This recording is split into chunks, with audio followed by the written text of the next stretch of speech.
If you're watching this and you're thinking, oh, well, I can't do real estate because my credit's horrible or because I don't have a down payment, that is a big, really big misconception and a myth. And so many people don't do real estate because they don't think they can. And if they only knew what their options are. Hey, what's going on, cash flow hackers? It is Chris and Mike here, and we are going to talk today about how to buy real estate with no loans. Right now, I'm excited to hear about this. I know a couple of them. But he was just mentioning something before we started this video. I was like, I've never even heard of that. So like, I'm going to get an education in this video too. It's going to be awesome. Cool. Well, we'll do that last. Okay. Anyway, let's start with my favorite, which is tax deeds. Perfect. And tax deeds, for those of you who don't know, is when people haven't paid their property taxes in a number of years, eventually the county needs to put that home on the auction block. They need that money for their schools. They need that money for their hospitals, for their police department, etc. Yep. And they can't say to their police chief, hey, we'll pay you when Chris pays his property taxes. They can't do that. So they eventually need that money. And one of the ways that comes is that they auction off these properties. In some places, every single month, they have these auctions. And sometimes thousands of properties change hands for pennies on the dollar. And one of my favorite auctions is in Houston, Texas. And they have, on the first Tuesday of every month, they have an auction. By the way, do not go to this auction unless you know what you're doing. You will lose your shirt. So just a little disclaimer, you will lose your money. Don't go. But there is an auction on the first Tuesday every single month. And they auction off usually several thousand properties will change hands that day. Seriously? Yeah, both tax deeds, which means that it's a county foreclosing. Okay. And also sales they're bank owned, where the bank is foreclosing. Foreclosure homes? Yeah, absolutely. Okay. And cool. You can pick up, one of my students picked up a property for $7,200, probably worth around 90 or 100,000 at the time, worth a lot more now. Nice. Back then it was renting for $900 a month. And so he got this property for $7,200. And most people are not going to go take out a mortgage for $7,000. So right, you're gonna pay cash. He literally paid cash for it. I've seen some of my students use money that they have to cash advance on their credit cards, but well worth it if you're getting that much equity in a property. Totally. And so that's one way that you can buy a property and not have any mortgage whatsoever. Absolutely. Now there's awesome. Other ways. One of my other favorite strategies, and you're not going to have no mortgage, but you don't have to qualify for a mortgage. Okay. And it's called subject to. And doing subject to means that you're going to, let's say Chris had I might buy your home. Let's say Chris had a home and... For the right price, you might be able to. Well, here's the thing is a lot of real estate investors assume that you need to get a property way below market value to turn into a deal. Okay. So let's say Chris's home is worth $100,000. And let's say his mortgage is $100,000. So a lot of beginner real estate investors... And I'm trying to get him down in price. So let's say Chris's home is worth $12. Nice, exactly. But let's say it's worth $100,000. Mortgage is $100,000, and he's in trouble. And he can't list it with a realtor because how's he going to pay the realtor fees? He doesn't have that money. So as a sophisticated investor could come in and do what's called a subject to, take over his existing mortgage, and let's say his payments were, I'm just going to make up a number, $500 a month. But I knew that his home could rent for $1,000 a month. So I would take over his existing mortgage. I would pay the $500. I didn't qualify for that mortgage. I just took it over, and I would rent it for $1,000. I get to keep the spread. Now, obviously, you got to pay property taxes and insurance. Yep. Whatever's left over. So to me, it's almost like not having a mortgage because it's covered. It's going to be covered by the tenant that moves in anyway. And you didn't have to go qualify. I didn't have to qualify. I could have the worst credit ever on the planet. And because there's no equity, I'm not really giving you any money. Right. I might have to pay, if you're in arrears, I might have to pay you're off your arrears and whatnot. Yep. But then I'm going to take over the mortgage, start making those payments.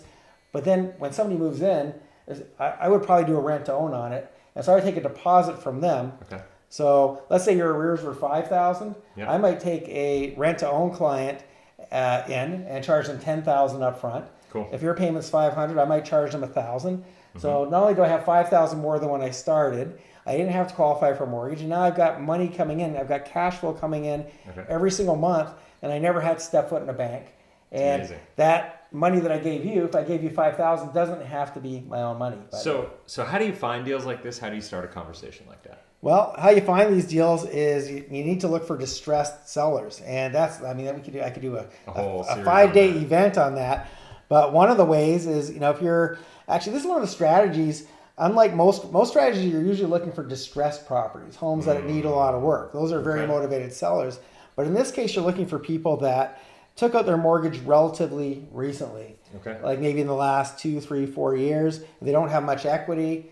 And so that's what you're looking for. And, when we head into markets where there's a lot of foreclosures, in all likelihood, what we're going to see the aftermath of COVID, people's jobs being taken away, businesses shutting down. We're probably going to see a lot of these where, like right now, people have a lot of equity. But if the market were to retreat and go back to probably where it should be in most markets, there's going to be a lot of these, and it's just finding people that are in trouble. And once again, they can't just call a realtor and say, "Hey, put it on the MLS," because they don't have the money to pay the realtor fee, so the realtors don't want it. Yeah. And you can even, if you're smart, you make some connections. You start networking with realtors. Say, "Hey, if you get any of these properties, you can't normally get paid on them. I'll give you $1,000 for every one of those you send to me." And now you've created a win for that realtor that normally would walk away from that. You've got a win, and you've got a win for the homeowner. And that's how real estate's done, is create win-wins. That's awesome, man. Well, so those are 2 ways. We covered 2, right? Yeah. You covered 2. 2 ways that you can get a house with no loan. Do you have anything else? Well, there's lots. There's tons. There's tons of different ways you can do. I talked about tax deeds. There's something called tax liens, which sometimes nets you really cheap properties. It's kind of the cousin of tax deeds in that it's the same problem. People haven't paid their property taxes, but instead of actually if you go to a tax deed auction, you're actually buying the property. If you're the high bidder, that's what you get. At a tax lien auction, you're actually getting what's called a tax lien certificate. So if Chris's property taxes are $1,000 a year, he's going to get something in the mail from the county saying, "Hey, you owe us $1,000. If you don't pay by June 1st, we're charging a 20% penalty. You owe $1,200." So an investor can go and so Chris misses the deadline. He's now $1,000 in arrears. Well, now he's $1,200 in arrears because he's got the penalty added on. Penalty. Yep. Right, and so now, unbeknownst to Chris, the county doesn't tell him that they're doing this, but they'll go sell that tax lien certificate to an investor. So somebody like you or me could go say, "Hey, we'll pay that $1,000 that Chris owes, but when Chris pays, we want that $1,200," and that's exactly what they do. Now, there's always what's called a redemption period, which is kind of like a statute of limitations. That's a maximum amount of time. So let's say it's 12 months. So now Chris missed the first payment, and now he's 12 months behind even further. Well, now at this point, and if he doesn't pay, so either I'm going to get this mailbox money where all of a sudden, one day I'm just waking up from breakfast, go to my mailbox, there's a check for $1,200. Well, that doesn't stink either. A 20% return. That's not too shabby. For a tax lien. Not too you shabby. either get a cheap property or a 20% return on your money. I could think of worse things to do. Absolutely, way worse things. But if Chris continues to not pay and he's still delinquent, then I can actually foreclose on him after that redemption period ends. And I don't know if you're old. You gotta have me not paying my bills. What's going on? I know. I'm picking on Chris, but you remember? I don't know if you were around back in the days. They used to have an infomercial, and somebody was holding up this big check, and I bought this home for $500. And I made this much. Well, that's what it is. It's a tax lien. You're getting the property for pennies on the dollar. Now, in all full disclosure, that only happens maybe 2% of the time. If you buy 100 tax liens, you might get 2 of them where you'll actually foreclose. Most people will eventually catch up, and you'll. But like the way I look at it, if you can get tax liens and you can build in a decent rate of return, it's an investment, right? That you're buying this lien, and correct me if I'm wrong, but this is how I'm seeing it in my mind. You buy the lien, and worst case, it's guaranteed by a property that you get for cheap that you could cash flow and turn into awesome stuff, right? Absolutely. But on the other side of the spectrum, it's basically like a guaranteed return. It's better than a bond. Oh, right? By far. Because a bond's going to pay nothing.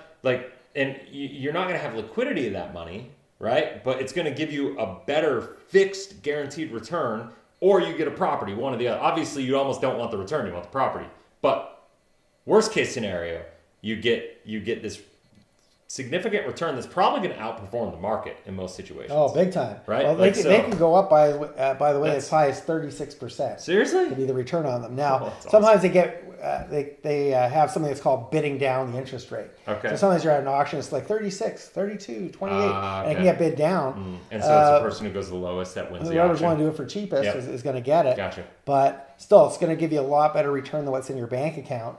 That's awesome. I have a friend of mine who does it institutionally. Like, he actually buys them in bulk from the counties. They don't even go for auction. He just has a deal with them that he buys them in bulk. How do you get that deal? Well, he's got his own office with a legal team. Love it. And I mean, they work hard. But whenever I go to his office, he's got a stack of envelopes this high of checks that come in every day, and it's pretty cool. That's amazing. So, but there's a whole bunch of other ways. I mean, you might want to watch my videos on wholesaling and our videos on wholesaling, overages, things like. There's so many different ways to do real estate with no money and no mortgage.